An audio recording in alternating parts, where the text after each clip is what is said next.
5, 4, 3, 2, 1. Welcome back to I Think Podcast. Pak Martinus, terima kasih hari ini sudah datang main ke studio kita. Oke, sama-sama. Terima kasih juga undangannya udah bisa ngunjungin sanggarnya nih. Kita malah yang seneng karena kan dari Pak Martinus kita harap hari ini bisa banyak hal yang kita pelajarin, Pak. Yang gue mau tanya dulu pertama kali, kok bisa masuk di pemadam kebakaran? Karena kita ketemu backgroundnya kan sebagai guru tadinya ya. Iya, betul. Sebagai guru terus tiba-tiba kebakaran, kok bisa? Oke.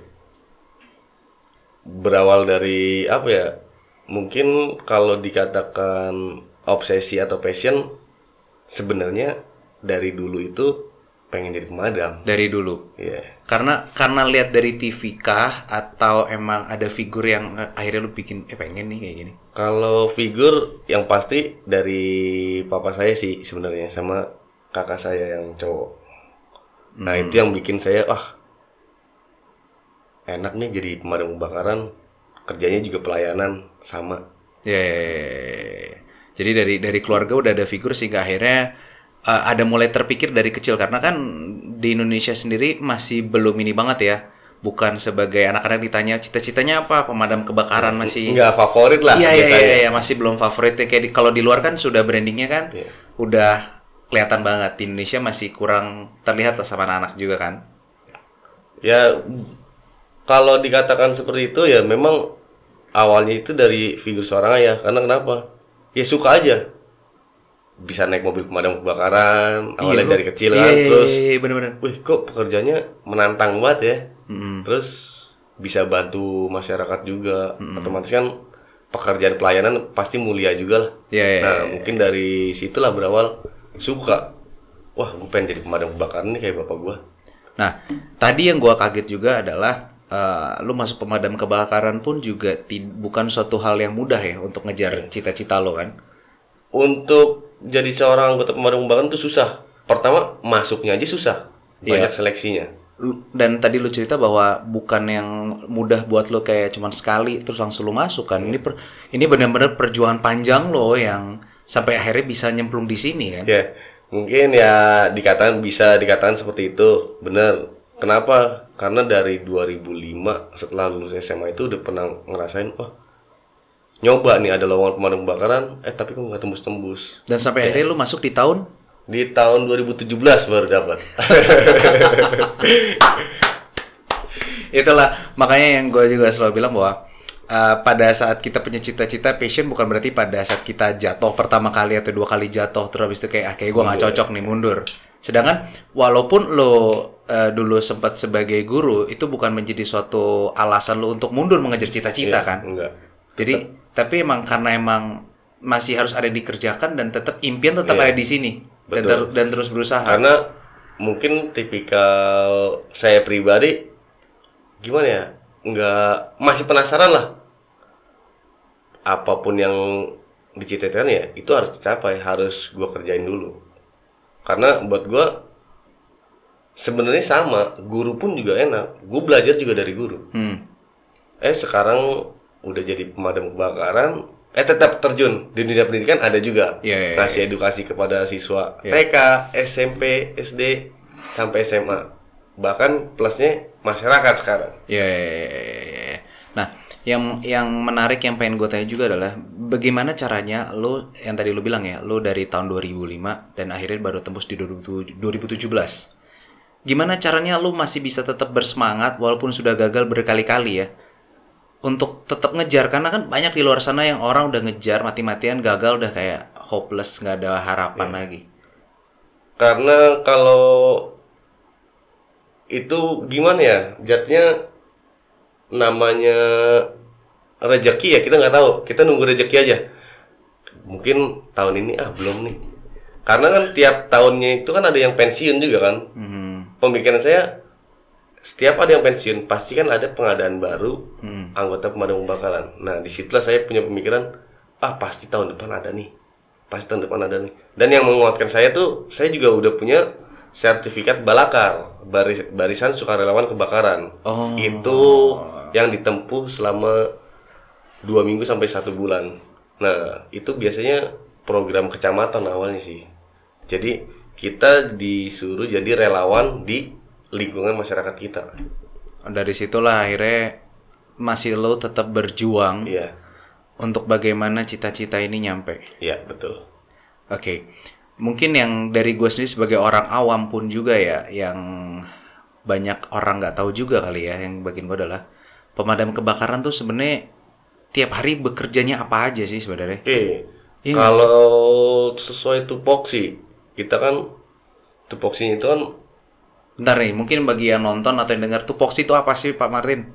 kalau tugas pokok dan fungsi pemadam kebakaran itu kan di bidang pencegahan, Mm-mm. pemadaman dan penyelamatan. Oke, ada tiga lah ya, inti ada dari tiga. tugas saya Nah, pemadam tupoksinya ya. tiga nih. Oke. Nah, kalau untuk kesehariannya pencegahan, kita bisa sosialisasi mengenai edukasi tentang pemadam kebakaran atau secara modern atau tradisional dan sebagainya, menggunakan karung basah ataupun alat pemadam api ringan yang dikatakan APAR.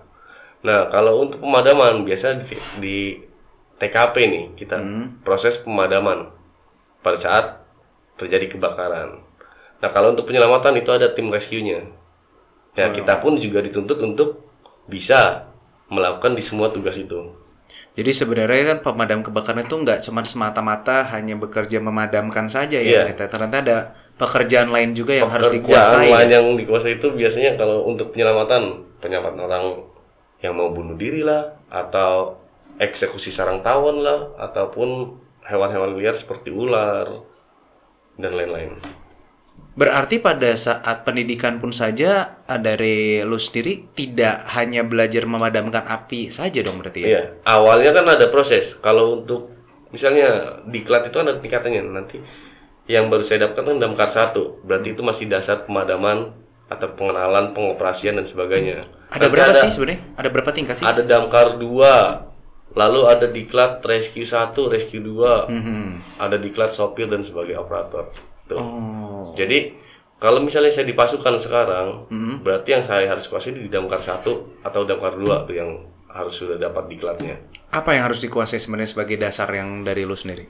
Ya biasanya peralatan otomatis Iya. harus hafal, harus bisa penggunaannya. Terus pada saat di TKP ya kita harus bekerja dengan cepat, tepat, dan bermanfaat serta efisien. Ngomong-ngomong alat, gue juga jadi penasaran sih. Yang kayak tadi lu bilang bawa mobil damkar ya. Ya. Itu mobil damkar itu belakangnya itu sebenarnya bisa penumpang atau nggak sih? Kan gede banget kan sebenarnya. Nah, ada yang satu kabin, ada yang 2 kabin. Kalau yang satu kabin, mau nggak mau kita naiknya di atas. Karena satu kabin itu muat buat driver, kepala peleton sama karu biasanya. Anggota di atas. Tapi kalau yang 2 kabin, semua pasukan di dalam. Di bagian belakang itu berarti cadangan air semua itu ya? Di bagian belakang itu Atau tempat peralatan sama air. Nah, kalau ada 2 ukuran mobil, yang satu itu ukuran 2.500 liter, yang medium, yang kecil. Yang medium pressure ada 4.000 liter, ada lagi yang lebih besar high pressure itu 10.000 liter. Jadi nggak cuma satu ukuran. Ada yang 1.500 liter itu buat water mist. Biasanya buat di jalan tol ya. Apa gue yang nggak mungkin kurang menyadari? Gue baru tahu loh ternyata ukuran itu juga beda-beda ya? Iya, itu kapasitas apa? Kalau untuk perlengkapan di dalamnya sama. Selang, nozzle dan lain-lain itu sama. Tapi untuk kapasitas airnya yang membedakan. Agak yang mobilnya agak sedang kecil itu biasanya 2.500 liter. Yang agak besaran sedikit 4.000 liter. Dan high pressure itu yang paling besar itu 10.000 liter.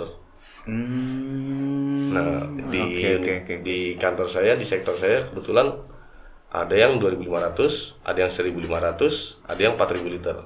Dan pada saat masuk di pemadam juga berarti seorang supir atau operatornya pun juga masih harus mendapatkan diklat lagi ya? Berarti bukan pada saat lu masuk lu bisa ngerjain semuanya juga ya? Iya. Ada bagian-bagian lagi? Ada bagian-bagian yang harus dikuasai secara spesifik. Jadi misalnya bagian operator, operator itu khusus untuk pengoperasian mobil pompanya. Pada saat kebakaran, dia standby di mobil untuk pengoperasian berapa bar yang ditekan dan sebagainya. Oh, jadi pada saat kebakaran pun saja sebenarnya kru atau tim yang berangkat, mereka sebenarnya sudah punya tanggung jawab atau tugas masing-masing. Bener. Jadi tidak semata-mata orang, kalau ya gue sebagai orang berpikir bahwa pemadam kebakaran ya semua ahlinya hanya memadamkan kebakaran, ternyata beda-beda lagi. Ada pos-posnya, misalnya ditugaskan, misalnya di rolling sih biasanya. Biasanya misalnya hari ini saya jadi fireman di depan. Besoknya bagian belakang, bagian nomor, ada nomor-nomornya kan. Bagian pembawa selang dan sebagainya, pembawa nozzle ataupun bagian operator. Nah, untuk karu dan katonnya biasa di depan dia memimpin penyerangan. Oh, oke. Ya, oke dapat. Pak Martin, gue juga akhirnya di klub berapa lama sih? Kalau di klub biasanya per 3 bulan. Oh, 3 biasanya bulan. kalau dipercepat pun ya sebulan, 2 bulan lah. Okay. Paling lama 3 bulan, paling cepat sebulan. Mungkin ini pertanyaan yang menurut gue sendiri juga mau nanya adalah, apakah tiap hari emang akan ada terjadi kebakaran? Dari pengalaman lu udah berapa lama? Ya kalau 3 tahun. 3 tahun lah. Ya kan? 3 tahun ya. Dari 3 tahun itu apakah emang setiap hari pasti ada? Kalau harapan sendiri sih jangan sampai, kasihan. Iya. Ya kan? Tapi kalau berdasarkan data di lapangan itu pasti ada aja. Entah itu malam atau tengah malam ataupun pagi. Jadi sebenarnya pemadam pun juga sebenarnya kerja tiap hari, cuman karena di daerah-daerah orang nggak melihat, jadi orang kadang-kadang bingung kayak kapan kerjanya. Gue sendiri juga sering melihat itu gitu loh. Atau mungkin karena daerah sekitar gue jarang terjadi kebakaran dan amit-amit jangan, sehingga kayak gue kadang-kadang kayak kapan nih mereka kerjanya gitu. Kalau sistem kerjanya di pemadam itu kita punya 3 shift nih. A, B, dan C. Itu pun misalnya hari ini grup A yang piket berangkat masuk jam 7, pulang jam 7 pagi juga. 7 pagi ketemu pagi lagi. Nah, itu aplusannya B, baru masuk B. Berarti grup A-nya pulang. Iya. Nah, B sama tuh, masuk jam 7, pulang jam 7 pagi juga. Begitu terus lah Begitu jalannya. terus selanjutnya. Berarti kan pada saat 2 hari libur kan? Iya. Grup A kan? Nah, besoknya baru piket lagi ketemu. Oke. Iya. Dari pengalaman lu selama 3 tahun ini, kebakaran lu pasti udah pernah turun ke lapangan. Berapa lama selama ini yang lu paling lama untuk memadamkan? Kalau paling lama Dari pengalaman lu sendiri. Kalau yang paling sering paling 2 jam 3 jam itu biasa. 2-3 jam tuh Itu biasa ukuran. Dari awal sampai pendinginan. Bukan berarti api mati kita langsung tinggal, enggak. Tetap didinginkan dulu semuanya. Oke, jadi SOP-nya tuh gimana sih sebenarnya pada saat kita memadamkan itu sebenarnya? Dari seorang firefighter sendiri ya? Kita datang, kita buka jalur, buka selang. Nah, biasanya yang salah persepsi nih dari orang. Kan banyak nih kendala-kendala di lapangan nih. Warga, bukan kita nyalain warga sih, menghambat pekerjaan kita. Ada yang minta selang, Pak, sini Pak. Nah, itu banyak tuh yang seperti itu. Nah, ya sedikit menghambat kita kan. Nah, padahal yang harus disemprot duluan itu bukan titik apinya langsung. Tapi kita dinginkan dulu sekelilingnya. dengan cara apa? Pendinginan dengan air. Jadi biasanya nih warga ngambil selang kita, langsung Pak, rumah apinya, saya kan? kebakar nih Pak, disemprot. Itu padahal akan memperbesar, akan bikin perambatan baru. Tapi kalau kita semprot sekelilingnya dulu nih, misalnya rumah A yang terbakar, di sekelilingnya kanan kiri, depan tengah, depan dan belakang itu ada perumahan juga pada hunian. Kita harus basahin dulu paling nggak tuh, siram sampingnya. Baru kita ke titik api utama. Kalau yang sampingnya nggak disemprot dulu, otomatis biasanya warga yang nyemprot ke titik api langsung itu bisa lompat apinya. Ada punya risiko untuk, makanya kadang-kadang terjadi Perambatan pada saat terjadi. ada yang orang kebakaran rumahnya cuma 1, ngerambat bisa jadi 3, jadi 4 karena itu tadi SOP tadi ya. Iya betul. Karena kalau sesuai SOP sih yang setahu saya, apabila terjadi kebakaran satu rumah, yang harus didinginkan yang rumah yang belum terbakar justru. Karena kan kita bukan untuk memadamkan doang, tapi mengurangi kerugian juga. Iya. Tapi kalau kita semprot dan menjadi titik utama, menjadi perambatan semakin banyak, kerugiannya semakin banyak, korban juga semakin ada. Oh, iya. Nah, mungkin yang sering terjadi di lapangan masyarakat seperti itu. Ya karena kan mereka langsung nyemprot ke titik apinya. Enggak tahu oh strategi pemadam itu seperti ini. Ya karena sebenarnya sebagai orang awam pun ya gue sendiri pun juga berpikir bahwa pada saat ada kebakaran pun yang kita padamkan kan apinya langsung. Nah, itu yang salah sebenarnya. Kita harus ya. Biasa sih kalau yang udah terbakar, biasa ya udah kebakar dan itu akan masih sendiri. Tapi kan kita pekerjaan kita dong. Tetap kita harus mengurangi perambatan tadi. Ya. Dengan risiko tadi ya. Menetralisir atau mendinginkan rumah sebelahnya atau di belakangnya atau di depannya. Baru setelah itu sudah baru kita ke titik api utama. Oke, ini berarti kan ada hal baru yang bisa dipelajari. Gue sendiri juga baru tahu. Nah, berikutnya yang gue juga mau tahu juga adalah pada saat terjadi kebakaran. Iya. Anggap let's say kita paling gampang rumah lah ya, karena kan banyak orang yang tinggal di rumah atau di ruko segala macam ya. Pada saat pertama kali terjadi kebakaran atau dia tahu adanya kebakaran, sebenarnya apa pertama yang harus dilakukan? Sebagai orang yang ada di dalam rumah atau dalam rukonya. Kalau kita di dalam rumah atau di dalam ruko, kita punya akses keluar, selain pintu utama di depan, kita keluar secepatnya. Minta tolong, teriak, atau langsung telepon petugas. Apabila tidak ada akses dan terjebak, ya mau nggak mau kita harus pintar-pintarnya kita nih. Kita nggak usah panik, tetap kita harus bisa atur pernapasan dengan baik. Dengan jongkok atau merayap di posisi yang enak. Karena dengan jongkok dan merayap kita masih bisa bernafas dengan enak. Karena orang kalaupun terjadi kebakaran rata-rata orang itu bukan karena api tapi karena tidak ada oksigen asapnya ya. Orang kebanyakan pingsan atau meninggal atau kebakar di tempat TKP atau kebakaran itu karena asap. Dia tidak bisa menghirup oksigen dengan baik. Dan kenapa kita dengan jongkok atau merayap itu kita bisa lebih aman? Karena komposisi asap itu nggak akan sampai bawah. Oksigen yang berada di bawah. Makanya itu diutamakan kalau kita bisa merayap, kita merayap untuk mendapatkan oksigen. Berarti orang yang biasanya panik yang lari itu yang malah yang bahaya karena dia melawan asap ya? Melawan asap sehingga asap itu terhirup dan menimbulkan keracunan pada tubuh. Jadi tambah informasi lagi. Jadi sebenarnya kalaupun terjadi kebakaran pun di bawah sebenarnya masih ada oksigen. Masih ada oksigen. Tapi karena biasa kita panik kita langsung keluar segala macam dan lama-lama kita menghirup dari racun atau yang ada dari asap tersebut tadi ya. Oke. Yang berikutnya adalah juga gue pengen tanya adalah sebagai mungkin yang dengar ini dan nonton ini banyak anak-anak yang masih muda, milenial yang masih baru menikah atau segala macam, baru nikah dan atau baru punya rumah, baru tinggal di apartemen sendiri. Terkadang kita masih ada panik, paling simpel, gas bocor. Itu udah panik banget, itu bunyi gas bocor tuh kita udah panik banget tuh. Nah, itu sering terjadi tuh. Iya kan? Itu sering banget terjadi, bahkan karena gua pun sebagai orang awam sendiri masih bingung sebenarnya apa yang kita harus lakukan pada saat itu gas bocor sebenarnya. Ya pasti kita tahu harus telepon segala macam, telepon polisi atau telepon pemadam yang bisa membantu kita lah ya.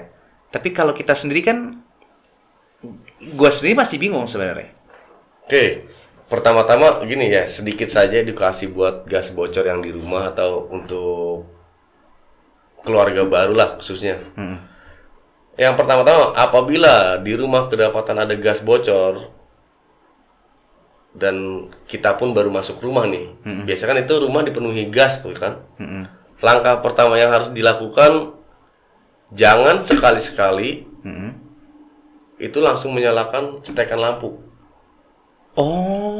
Kalau udah nyala biarkan menyala, kalau mati biarkan mati.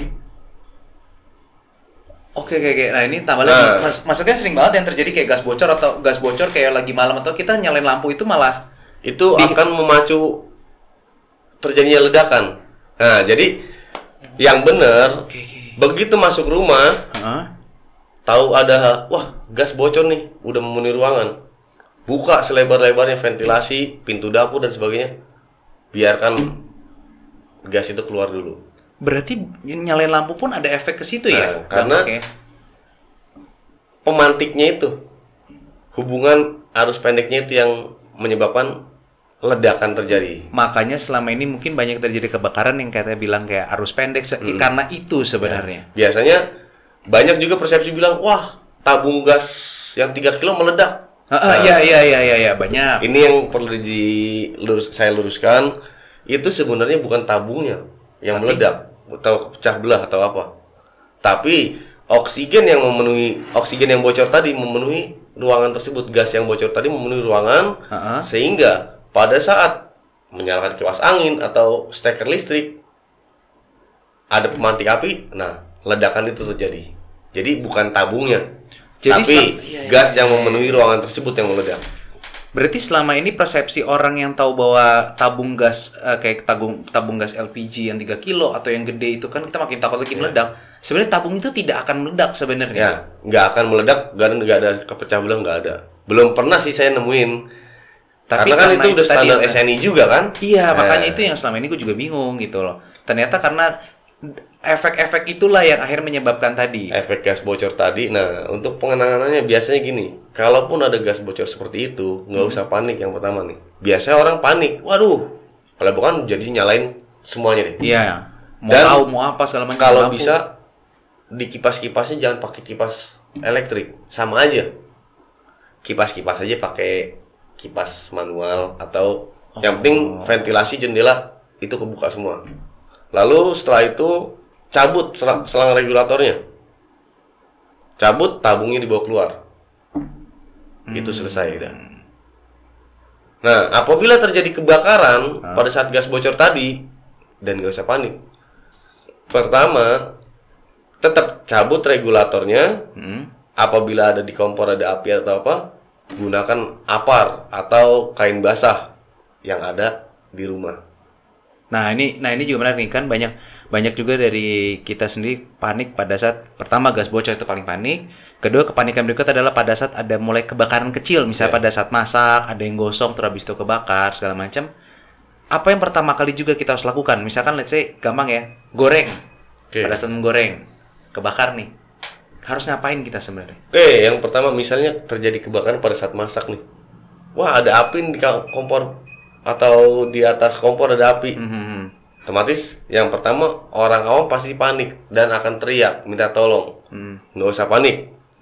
Pertama nggak usah panik. Yang kedua, kalau bisa masih dimatikan kompornya, matikan. Atau langsung cabut regulatornya, pindahkan tabung gasnya keluar, langsung bawa keluar. Otomatis api masih menyala kan yang di atas kompor tadi kan. Nah, ambil kain basah apapun itu. Kalau ada karung basah, tapi jarang di rumah ada karung basah. Yang ada pasti handuk yang standby. Basahkan handuk tersebut dan tutup bagian yang terbakar tadi. Tapi jangan dengan cara dilempar ya. Caranya perlahan-lahan tutupi semua lapisan yang terbakar dengan handuk tadi. Karena kan itu menghambat oksigen supaya tidak ada.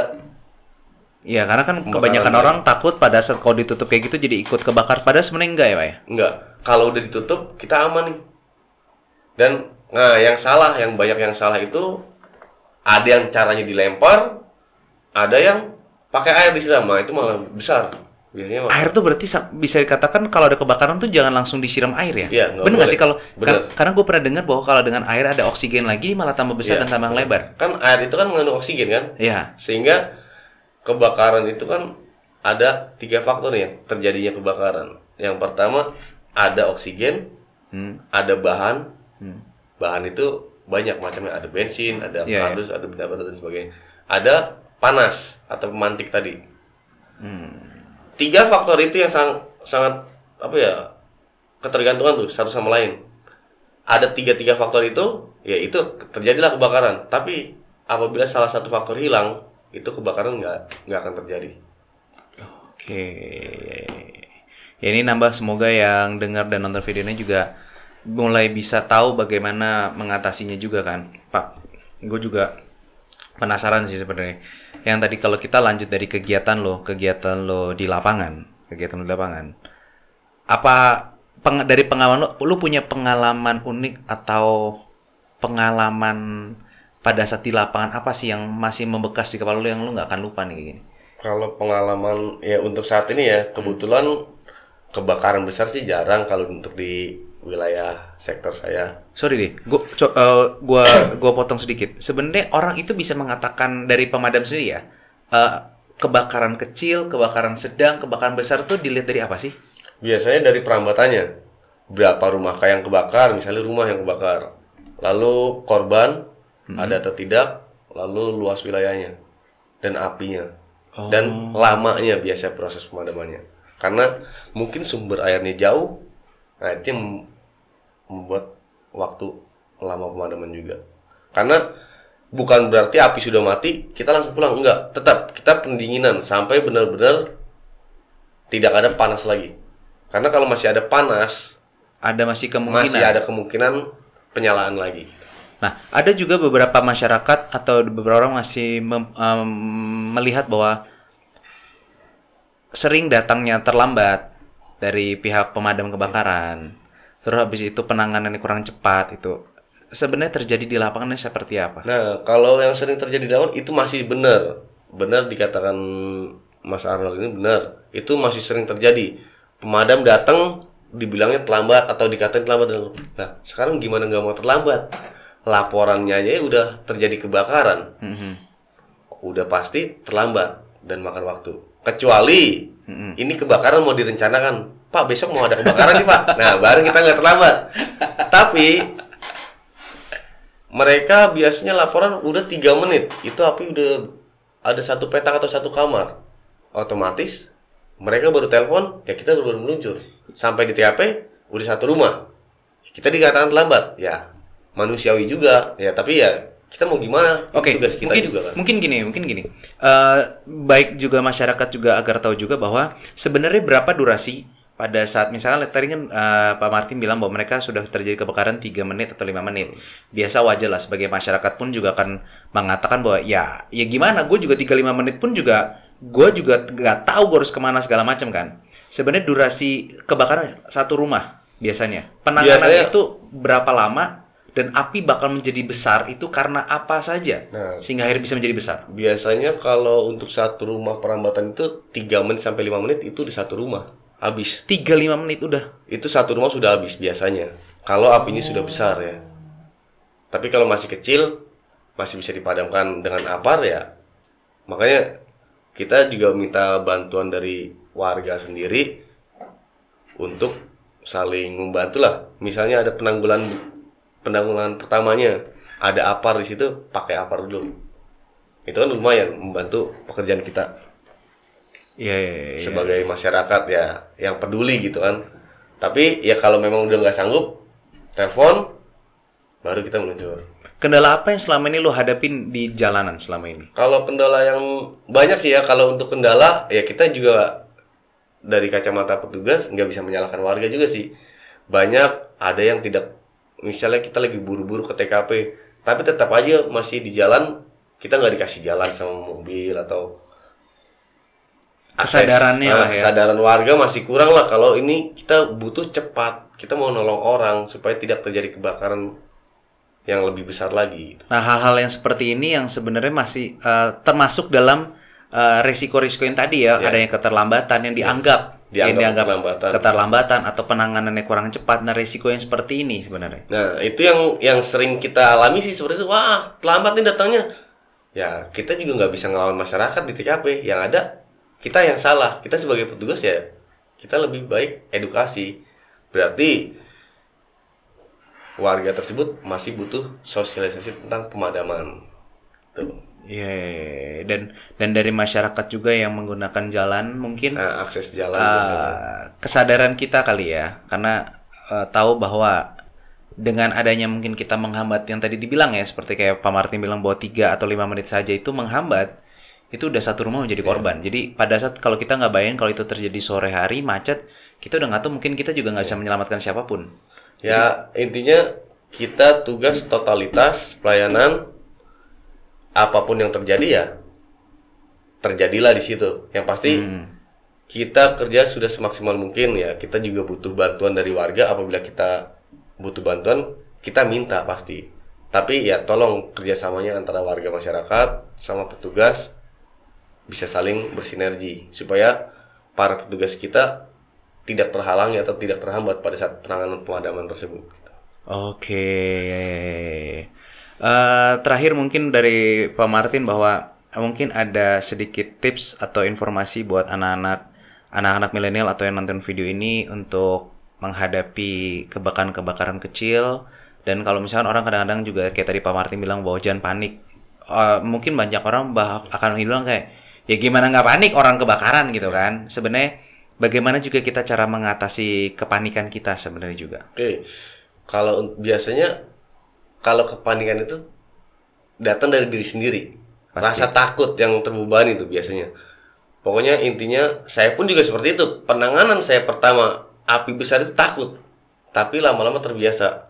Dan kita punya caranya, punya strateginya yang baik. Nah, maka dari itu untuk tipsnya yang pertama memang, wah nggak panik gimana Pak? Orang kita nggak pernah kayak gini kok. Gitu. Ya.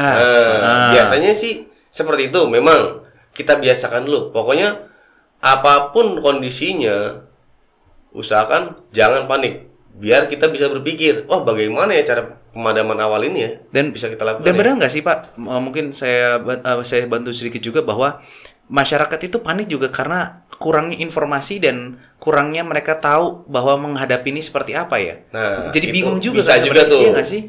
Tapi kalau dari kita sendiri, kita sudah sering sosialisasi ke masyarakat, edukasi ke masyarakat, penanganan pemadaman menggunakan cara modern dan tradisionalnya. Nah, seperti tadi, kalau yang tradisional itu menggunakan karung basah, yang modern menggunakan alat pemadam api ringan. Nah, sekarang wajib tuh setiap rumah harus punya apar. Sekarang ya? Iya, wajib.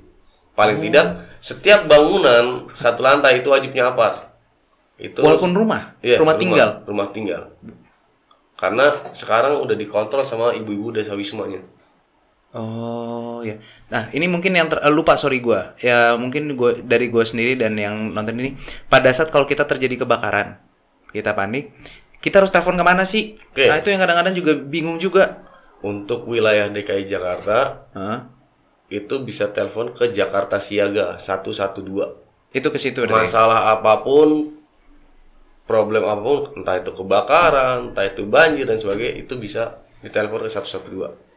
Oke, berarti kalau terjadi kebakaran pun mungkin itu yang nomornya bisa disimpan oleh warga dan masyarakat sekarang apabila nomor Jakarta Siaga. Ya kalaupun bisa punya nomor telepon terdekat, pos terdekat diminta aja. Dan biasanya itu yang tadi sempat lo juga bilang bahwa itu nggak cuma kebakaran ya sebenarnya ya. Pada kalau saat kayak nomor Jakarta Siaga itu apapun bencananya itu telepon ke situ bisa penanganannya. Iya.